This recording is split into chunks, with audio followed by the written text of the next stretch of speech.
আমি কামৰূপ জিলা কংগ্ৰেছৰ পৰা আজি ৬টা সমষ্টিৰ আমাৰ যিখিনি প্ৰাৰ্থী আছিলে, ৫জন আমাৰ কংগ্ৰেছ প্ৰাৰ্থী আৰু এজন আমাৰ এলায়েন্স পাৰ্টনাৰ জাতীয় পৰিষদৰ পংকজ গোস্বামী, আমি আটাইবিলাকে লগ লাগি আমাৰ মনত খেলি থকা কিছু কথা আমি তেখেতসকলৰ পৰা স্পষ্ট হ'লোঁ।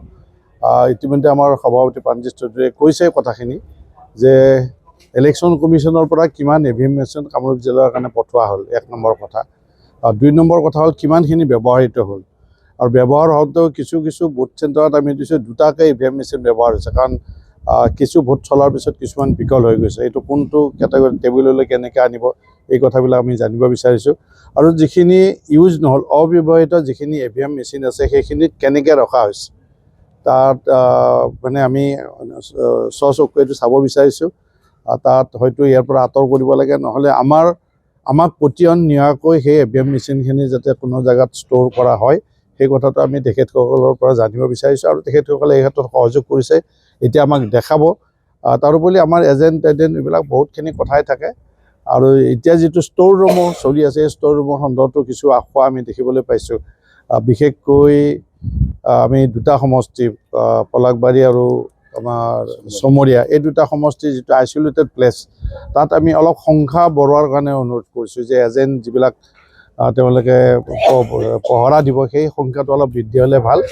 কাৰণ কিয়, সেইটো আইচলেটেড জেগা, অকণমান মানে কৰ্মীবিলাকে ভয়ো খায়, গতিকে সেইকাৰণে তাত সংখ্যাটো বঢ়োৱাৰ কথা আমি কৈছোঁ, আৰু নহ'লে তাত ছিকিউৰিটিটো আমাৰ মানুহৰ লগত বঢ়োৱাৰ কাৰণে আমি তেখেতসকলক ৰিকুৱেষ্ট কৰিছোঁ। এইখিনি মূলতঃ কথা, আৰু মনত যিখিনি আশা থাকে সেইখিনি তেওঁলোকে 20 তাৰিখে মিটিং হ'ব বুলি কৈছে, তাত নিশ্চয় আমি আৰু নতুন কথা উত্থাপন কৰিম। কামৰূপ জিলা কংগ্ৰেছ কমিটিয়ে আজি কামৰূপৰ 6টা বিধানসভা সমষ্টি, আমাৰ এলায়েন্স পাৰ্টনাৰো আছে, লুৰিণজ্যোতি গগৈ জাতীয় পৰিষদ, সকলোৱে মিলি আজি ডিষ্ট্ৰিক্ট আমাৰ ইলেকশ্যন অফিচাৰক আমি লগ কৰিলোঁ, আৰু আমাৰ বহু কিছু আশা আছিলে। এই আশাসমূহ দূৰ কৰাৰ কাৰণে আমি ইয়ালৈ জানিবলৈ আহিছিলোঁ, আৰু এখন স্মাৰকপত্ৰ প্ৰেৰণ কৰিছোঁ।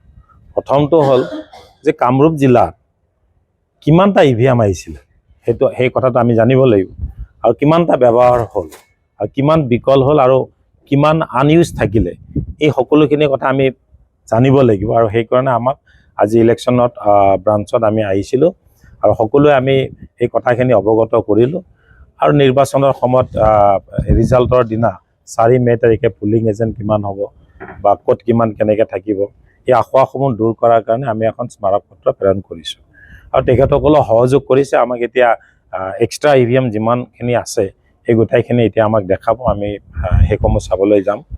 আৰু আমি বিচাৰিছোঁ যাতে কামৰূপত কোনো অঘটন নঘটাকৈ সম্পূৰ্ণ প্ৰশাসনে নিৰপেক্ষভাৱে কাম কৰি নিৰ্বাচনৰ ৰিজাল্টলৈকে সকলোখিনি কথা স্পষ্ট ৰাখিব লাগে, স্বচ্ছতা ৰাখিব লাগে। যদি স্বচ্ছতা নাথাকে তেতিয়া মানুহৰ মাজত কৌতূহলৰ সৃষ্টি হয়, আৰু তেখেতসকলে আমাক কথা দিছে ৰাখিম বুলি, আৰু আমি এই বিষয়ত সদায় পৰ্যবেক্ষণ কৰি থাকিম। কংগ্ৰেছৰ পৰা আজি 6টা সমষ্টিৰ আমাৰ যিখিনি প্ৰাৰ্থী আছিলে, 5জন আমাৰ কংগ্ৰেছ প্ৰাৰ্থী আৰু এজন আমাৰ এলায়েন্স পাৰ্টনাৰ জাতীয় পৰিষদৰ পংকজ গোস্বামী, আমি আটাইবিলাকে লগ লাগি আমাৰ মনত খেলি থকা কিছু কথা আমি তেখেতসকলৰ পৰা স্পষ্ট হ'লোঁ। ইতিমধ্যে আমাৰ সভাপতি প্ৰাণজিৎ চৌধুৰীয়ে কৈছে কথাখিনি যে ইলেকশ্যন কমিশ্যনৰ পৰা কিমান EVM মেচিন কামৰূপ জিলাৰ কাৰণে পঠোৱা হ'ল, 1 নম্বৰ কথা।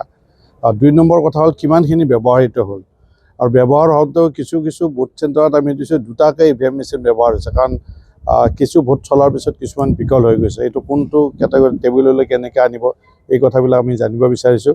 আৰু যিখিনি ইউজ নহ'ল, অব্যৱহৃত যিখিনি EVM মেচিন আছে সেইখিনিত কেনেকৈ ৰখা হৈছে, তাত মানে আমি স্বচক্ষুৰে চাব বিচাৰিছোঁ। তাত হয়তো ইয়াৰ পৰা আঁতৰ কৰিব লাগে, নহ'লে আমাক পতিয়ন নিয়াকৈ সেই EVM মেচিনখিনি যাতে কোনো জেগাত ষ্ট'ৰ কৰা হয়, সেই কথাটো আমি তেখেতসকলৰ পৰা জানিব বিচাৰিছোঁ, আৰু তেখেতসকলে এই ক্ষেত্ৰত সহযোগ কৰিছে, এতিয়া আমাক দেখাব। তাৰোপৰি আমাৰ এজেণ্ট এইবিলাক বহুতখিনি কথাই থাকে, আৰু এতিয়া যিটো ষ্ট'ৰ ৰুমো চলি আছে, এই ষ্ট'ৰ ৰুমৰ সন্দৰ্ভতো কিছু আশা আমি দেখিবলৈ পাইছোঁ। বিশেষকৈ আমি 2টা সমষ্টি, পলাশবাৰী আৰু আমাৰ চমৰীয়া, এই 2টা সমষ্টিৰ যিটো আইচলেটেড প্লেচ, তাত আমি অলপ সংখ্যা বঢ়োৱাৰ কাৰণে অনুৰোধ কৰিছোঁ যে এজেণ্ট যিবিলাক তেওঁলোকে পহৰা দিব, সেই সংখ্যাটো অলপ বৃদ্ধি হ'লে ভাল। কাৰণ কিয়, সেইটো আইচলেটেড জেগা, অকণমান মানে কৰ্মীবিলাকে ভয়ো খায়, গতিকে সেইকাৰণে তাত সংখ্যাটো বঢ়োৱাৰ কথা আমি কৈছোঁ আৰু নহ'লে তাত ছিকিউৰিটিটো আমাৰ মানুহৰ লগত বঢ়োৱাৰ কাৰণে আমি তেখেতসকলক ৰিকুৱেষ্ট কৰিছোঁ। এইখিনি মূলত কথা আৰু মনত যিখিনি আশা থাকে সেইখিনি তেওঁলোকে 20 তাৰিখে মিটিং হ'ব বুলি কৈছে, তাত নিশ্চয় আমি আৰু নতুন নতুন কথা উত্থাপন কৰিম।